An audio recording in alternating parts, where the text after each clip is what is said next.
जय हिंद दोस्तों। इस वीडियो में बात करने वाले हैं 12th क्लास का हिस्ट्री का दूसरा चैप्टर है। जो लोग पहला चैप्टर नहीं देखे हैं तो वे अपना प्लेलिस्ट में वीडियो को देख सकते हैं। दोस्तों, ये वीडियो वैसे लोगों के लिए है जो बच्चे 12th का एग्ज़ाम 2026 में फाइनल देने वाले हैं या बिहार STET का जो एग्ज़ाम 11-12 के लिए हिस्ट्री से देंगे, या फिर BPSC टीचर बनना चाहते हैं हिस्ट्री से 11-12 के लिए, या सभी प्रकार के कंपटीशन के एग्ज़ाम में ये सवाल पूछे जाते हैं। तो चलिए दोस्तों, बिना किसी देर किए हुए वीडियो को शुरुआत कर लेते हैं।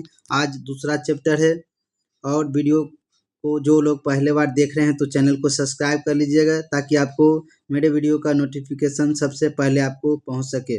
चलिए दोस्तों, वीडियो को शुरुआत कर लेते हैं। चैप्टर का नाम है राजा, किसान और नगर। आरंभिक राज और अर्थव्यवस्थाएं से संबंधित लगभग 6000 ईस्वी पूर्व से 600 ईस्वी वर्ष तक इसमें सभी सवाल को लिया गया है, तो वीडियो को अंत तक देखना है। चलिए सवाल दोस्तों देख लेते हैं। कहता 26 नंबर है, फूट डालकर विजय प्राप्त करने का कार्य सर्वप्रथम किस राजा ने किया? यानी फूट डालों का यानी आपस में लड़ाई करा दिया था। कौन सा राजा ये विजय प्राप्त करने का सर्वप्रथम काम किया था? फूट डालो और शासन करने का, यानी आपस में आपसे लड़ा देगा और उस पर आप लोगों पर फिर शासन करने लगा। तो 26 का आंसर दोस्तों हो जाएगा ऑप्शन नंबर ए, अजातशत्रु, जिसको अमित घात के नाम से भी जाना जाता है। दोस्तों आपको याद रखना है।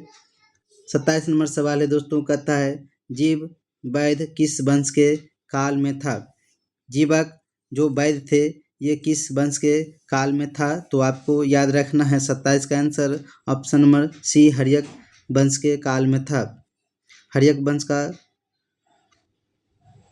काल में था। दोस्तों अब 28 नंबर सवाल देखते हैं। सवाल कहता है अपने स्वयं के खर्चे से सुदर्शन झील की मरम्मत किसने कराई थी?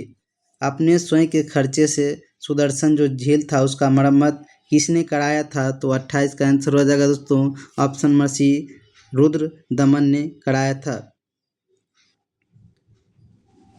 29 नंबर देखते हैं सवाल दोस्तों, कहता है पाटलिपुत्र नगर की स्थापना उदय ने किया, जिसको हम लोग पटना बोलते हैं। तो इसका स्थापना किसने कराया था? तो उदयन ने कराया था। अब कहता है किस नदी संगम पर की है? ये कौन सा नदी पर है पाटलिपुत्र, जिसको हम पटना बोलते हैं? तो 29 का आंसर हो जाएगा ऑप्शन नंबर डी, ये इन सभी के संगम पर स्थित है, गंगा, सोन और पुनपुन पर।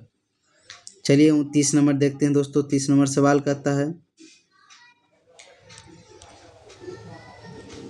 30 नंबर सवाल है, कहता है समस्त भारत ही नहीं एशिया और यूरोप में सर्वप्रथम हुनों को परास्त करने का श्रेय किस शासक को जाता है? तो 30 का आंसर हो जाएगा ऑप्शन नंबर बी, स्कंदगुप्त को जाता है। 31 नंबर सवाल देखते हैं दोस्तों। ये भी सवाल आपको अति महत्वपूर्ण है, सभी प्रश्नों को ध्यान से देखना है। सवाल कहता है यूरोप का समुद्रगुप्त कौन था? यूरोप का समुद्रगुप्त कौन था? तो 31 का आंसर हो जाएगा दोस्तों ऑप्शन नंबर बी, नेपोलियन को कहा जाता है। 32 नंबर सवाल देख लेते हैं दोस्तों। कहता है किसके अभिलेख में भूमिदान का उल्लेख मिलता है? किसके अभिलेख में भूमिदान का उल्लेख मिलता है? तो 32 का आंसर हो जाएगा ऑप्शन नंबर सी, समुद्रगुप्त के।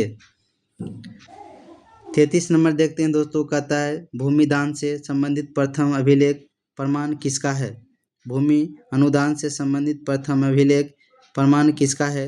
तो 33 का आंसर हो जाएगा ऑप्शन नंबर बी, सातवाहन काल का। अगला देखते हैं 34 नंबर सवाल है। कहता है 510 ईस्वी में सती प्रथा के साक्ष्य वाला प्रथम अभिलेख कहाँ मिलता है? तो 34 का आंसर हो जाएगा ऑप्शन नंबर ए दोस्तों, एरन, जिसको हम बोलते हैं। 35 नंबर देखते हैं सवाल दोस्तों। कहता है किस शिलालेख से अशोक द्वारा कलिंग विजय का पता चलता है? कि इस शिलालेख से अशोक द्वारा कलिंग विजय का पता चलता है? तो 35 का आंसर हो जाएगा ऑप्शन नंबर डी, 13वें अभिलेख से पता चलता है। 36 नंबर सवाल देखते हैं दोस्तों। कहता है किस विद्वान ने मात्र अभिलेखों के आधार पर अशोक का इतिहास लिखा श्लाघ्य प्रयास किया, तो 36 का आंसर हो जाएगा ऑप्शन नंबर बी इसका देवदत्त रामकृष्ण भंडारकर। अगला सवाल देखते हैं 37 नंबर दोस्तों, कहता है मौर्य कला का निम्न में से कौन सा सर्वाधिक महत्वपूर्ण नमूना है। तो 37 का आंसर क्या हो जाएगा आपको दोस्तों, ऑप्शन नंबर डी हो जाएगा स्तंभ।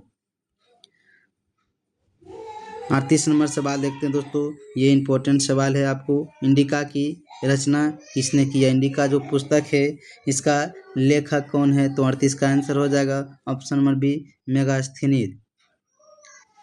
39 नंबर देखते हैं दोस्तों, कहता है प्रयाग प्रशस्ति की रचना किसने किया था। प्रयाग प्रशस्ति की रचना किसने किया था।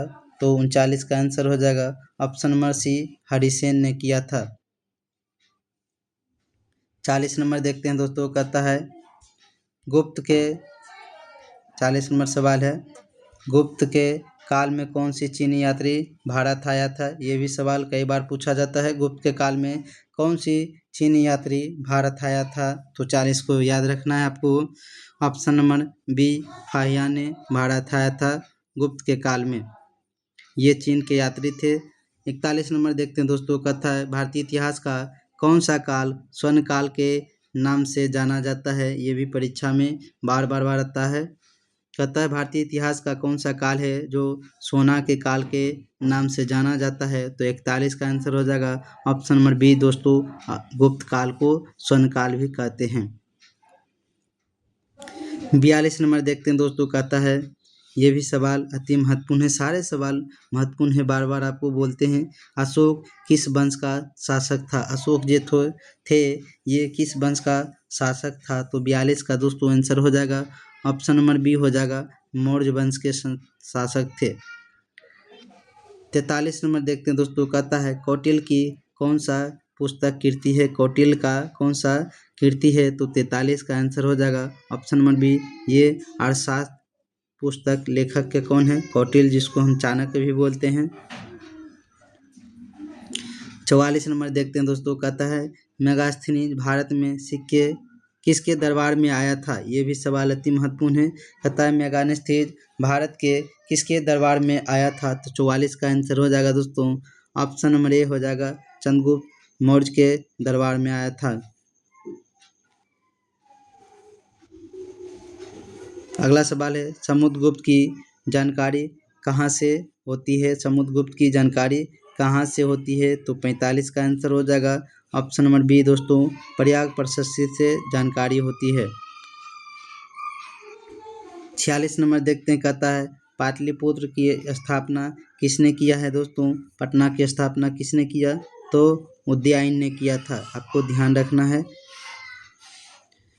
अगला सवाल है दोस्तों, कहता है नवरत्न किस शासक के दरबार में रहते थे। नवरत्न किस शासक के दरबार में रहते थे। तो 47 का आंसर दोस्तों क्या हो जाएगा option number D Chandragupta Vikramaditya के दरबार में रहते थे। नवरत्न कहने का मतलब है दोस्तों कि इनके दरबार में 9 कवि रहते थे।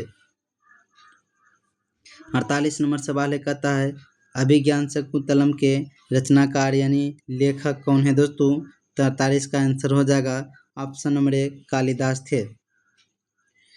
49 नंबर देखते हैं दोस्तों, प्रयाग प्रशस्ति का संबंध किस गुप्त शासक से है। प्रयाग प्रशस्ति का संबंध किस गुप्त शासक से है। तो 49 का आंसर क्या हो जाएगा दोस्तों ऑप्शन नंबर बी हो जाएगा स्कंदगुप्त हो जाएगा, समुद्रगुप्त हो जाएगा इसका आंसर। 50 नंबर देखते हैं, प्राचीन भारत में अभिलेख की शुरुआत किस शासक ने किया था। प्राचीन भारत में अभिलेख यानी लिखने का जो काम शुरुआत किस शासक ने किया था। तो 50 का आंसर हो जाएगा ऑप्शन नंबर बी अशोक ने शुरू किया था। 51 नंबर देखते हैं दोस्तों, कहता है किस शासक को प्रियदर्शी कहा गया है। किस शासक को प्रियदर्शी कहा गया है। 51 का आंसर हो जाएगा ऑप्शन नंबर ए अशोक को प्रियदर्शी कहा गया है। अगला सवाल देखते हैं दोस्तों 52 नंबर, कहता है मौर्य काल के टकसाल का प्रधान कौन था। मौर्य काल के टकसाल का प्रधान कौन था? टकसाल का प्रधान कौन था दोस्तों? तो बावन का आंसर हो जाएगा ऑप्शन नंबर डी, लक्षणाध्यक्ष थे। अगला सवाल है, पतंजलि के महाभाष्य से किसकी जानकारी मिलती है? पतंजलि के महाभाष्य से किसकी जानकारी मिलती है? तो इसका आंसर हो जाएगा मौर्य काल की जानकारी मिलती है। अगला सवाल देखते हैं दोस्तों, कहता है धम्म महामात्रों को किसने नियुक्त किया? धम्म महामात्रों को किसने नियुक्त किया था? 54 का आंसर हो जाएगा ऑप्शन नंबर बी हो जाएगा अशोक। 55 नंबर सवाल है दोस्तों, कहता है, ये भी सवाल अति महत्वपूर्ण है, अर्थशास्त्र एवं इंडिका में से किस राजवंश के बारे में जानकारी मिलती है? अर्थशास्त्र एवं इंडिका से किस राजवंश के बारे में जानकारी मिलती है? तो 55 का आंसर हो जाएगा ऑप्शन नंबर ए, मौर्य काल के जानकारी मिलती है। 56 नंबर देखते हैं दोस्तों, कहता है, ये भी सवाल इम्पोर्टेंट है, एलोरा में कैलाश मंदिर किस राजवंश ने निर्मित किया था? एक सवाल आता है कि कैलाश मंदिर कहाँ है, तो आपको याद रखना है एलोरा में है। अब कहता है किस राजवंश ने इसको निर्माण किया था, बनाया था? तो 56 का आंसर हो जाएगा दोस्तों ऑप्शन नंबर डी, राष्ट्रकूट ने बनवाया था। 57 नंबर दोस्तों, कहता है 16 महाजनपदों में सबसे शक्तिशाली महाजनपद कौन था? एक दो सवाल आ गया कि टोटल कितने महाजनपद थे, तो आपको याद रखना है 16 महाजनपद थे और सबसे शक्तिशाली महाजनपद कौन सा था? तो 57 का आंसर हो जाएगा दोस्तों option number A, Magadh. Magadh सबसे शक्तिशाली था, जो गया में भी मगध पड़ता है। अगला सवाल है दोस्तों, पुराणों की संख्या कितनी है? तो आपको याद रखना है पुराणों की संख्या 18 है। 65 का दोस्तों आंसर क्या हो जाएगा? फाहियान किसके शासनकाल में भारत आया था? तो ये चंद्रगुप्त द्वितीय के शासनकाल में भारत आया था। उसके बाद है 66 नंबर, भारत का नेपोलियन किस शासक को कहा जाता है? तो ये समुद्रगुप्त को कहा जाता है। उसके बाद है दोस्तों 67 नंबर, कहता है कनिष्क का राजरोहण कब हुआ था? तो ये 78 ईस्वी में हुआ था। तो दोस्तों ये था 67 महत्वपूर्ण प्रश्न। तो वीडियो को कर दीजिए लाइक। मिलते हैं तीसरा चैप्टर एक नए वीडियो के साथ। जय हिंद।